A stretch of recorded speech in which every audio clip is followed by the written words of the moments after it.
اردو دانی چینل میں خوش آمدید۔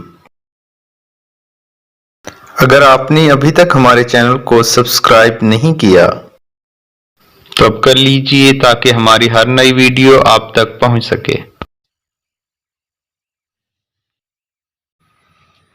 السلام علیکم ڈیئر اسٹوڈنٹس، ہمارا آج کا ٹاپک ہے اسم معرفہ کی ایک قسم، اسم علم، نہ کہ اسم علم۔ آئیے اسم علم کی تعریف دیکھتے ہیں۔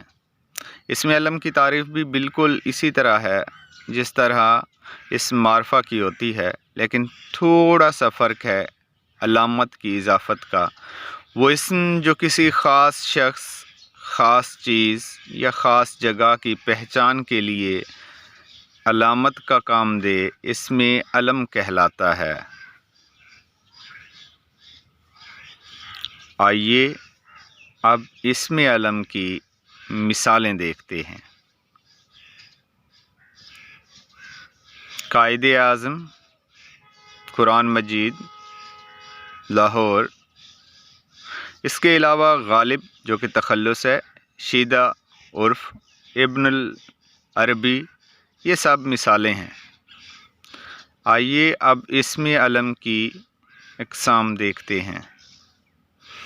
اسم علم کی 5 اقسام ہیں۔ نمبر 1 خطاب، نمبر 2 لقب، نمبر 3 کنیت، نمبر 4 عرف، نمبر 5 تخلص۔